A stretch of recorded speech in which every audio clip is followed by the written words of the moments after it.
Seguimos en la parte 2 del Story Time. Y bueno, nos quedamos en una parte muy interesante y vamos a seguir.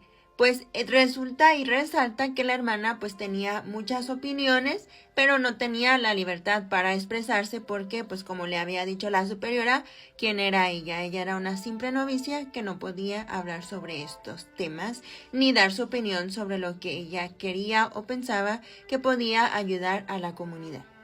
Entonces cuenta ella que en una ocasión en la Cruz Roja pidieron a la comunidad que les mandaran el número de monjas que había adentro. Y pues como ella quería que la Cruz Roja le diera más donativos, pues la superiora se le hizo bien fácil, ¿verdad? Decir que eran más monjas. Eran 18 y ella escribió 25.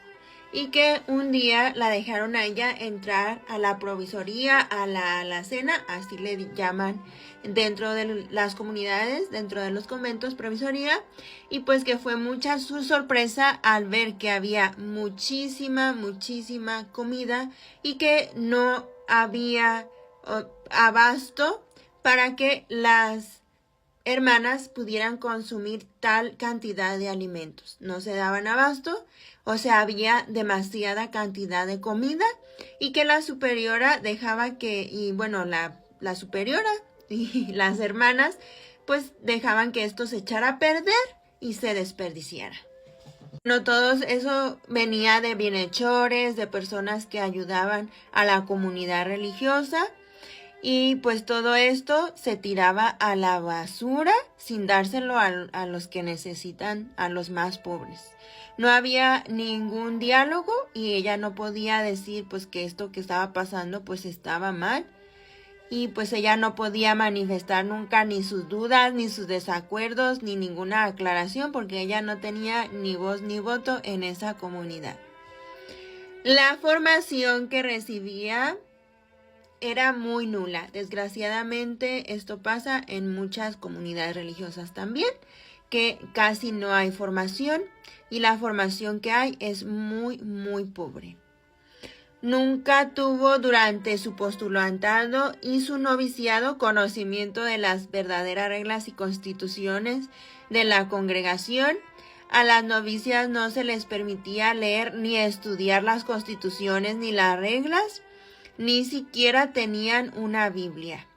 En su cuarto, en sus pertenencias tampoco tenían una Biblia. Y recuerda que un día pidió una y nunca se la dieron, la Biblia.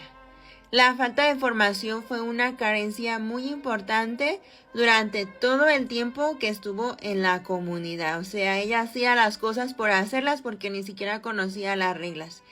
Y déjenme les digo que a veces que aunque te den las reglas y las constituciones, la superiora no las respeta.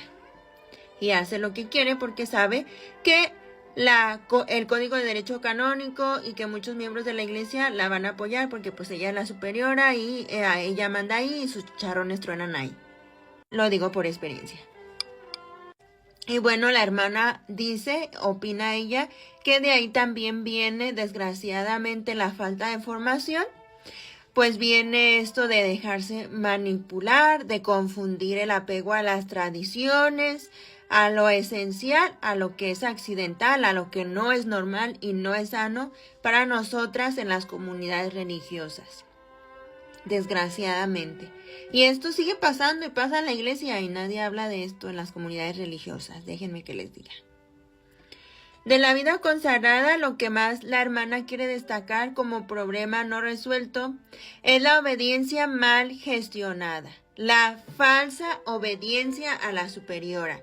Siempre a las que salimos de la vida consagrada nos acusan de que es que no seguías el voto de obediencia, es que no te costaban los votos religiosos de pobreza, castidad y obediencia. El problema no es que no lo sigamos, sino el problema es que todo lo toman como obediencia, siendo que es mucho control y mucho abuso de poder, mucha deshumanización dentro de las comunidades religiosas. Déjenme les digo. Y bueno, la hermana escribe que esa no es una obediencia ciega, es una obediencia que no les puedo decir el término aquí en TikTok porque si no, nos quitan el video y empieza con la palabra y termina con la palabra ta. Pues dice la hermana, escribe aquí en su testimonio que para ella este tipo de obediencia es una obediencia que no puedo decir la palabra aquí en TikTok porque si no nos bajan el video, pero es una palabra que empieza con la palabra y termina con el término diota. Y bueno, ¿por qué? Porque las personas que sufren de este tipo de violencia y de abusos por la desidia, por la comunidad, por la comodidad, por no pensar que lo que le está sucediendo no es algo normal. No es algo normal porque no se toman decisiones propias en su vida y en lo que ella considera mejor y cree mejor en sus valores cristianos y católicos.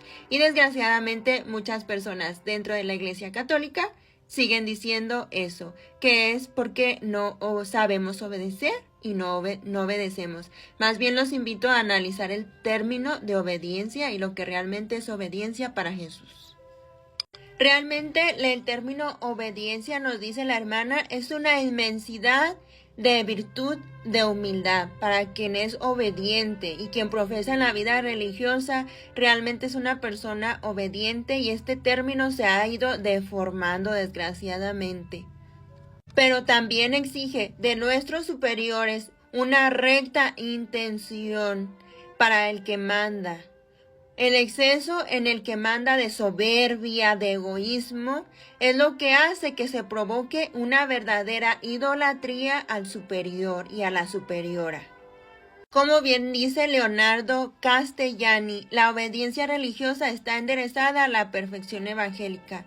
Solo puede producirse en el clima de la caridad, y el abuso de la autoridad no solamente la hace imposible, sino que también constituye una especie de profanación y de sacrilegio en el templo humano que es cada persona.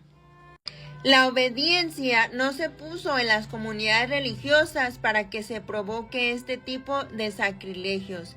No se inventó para que se hagan cosas raras y extravagantes, feas o disparatadas, y sobre todo para pasar encima de las personas humanas, déjenme les digo. No se creó la obediencia para que los necios pasen por encima de los entendidos y presuman guiar a los entendidos y llevarlos al hoyo de una gran depresión, de una gran ansiedad, que eso es lo que provoca el abuso de poder. Usar del mandato bajo santa obediencia de cualquier manera y a cualquier forma es lo que nos ha llegado hasta tal punto en la Iglesia Católica, en las comunidades religiosas. Para hacer cosas irrazonables, absurdas, futiles, inútiles, ridículas, porque hay muchas cosas que los superiores piden a los súbditos y que son totalmente ridículas y que van en contra de la persona humana. Es un pecado gravísimo lo que están cometiendo los superiores en las comunidades religiosas al ir en contra de la propia persona humana que es a quien están dirigiendo. A la hermana se le diagnosticó un hipertiroidismo con bocio difuso.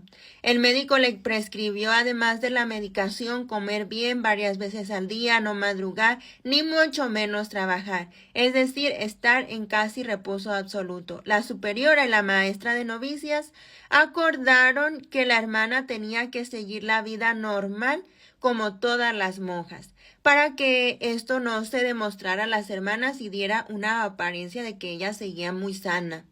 De modo que ella hacía su vida normal, iba al lavadero cuando le tocaba, a la cocina, etc. Cumplía todos sus oficios. Su oficio era el de refitolera, que nosotros llamamos así a las hermanas que limpian donde comemos, que hacía diariamente, incluso los sábados, con limpieza profunda. Madrugaba como todas las hermanas. Nunca se le dispensó solo de levantarse a maitines que rezaban a las 3:15 de madrugada. Y no es necesario para qué decir que no mejoraba su situación y que empeoraba cada día más.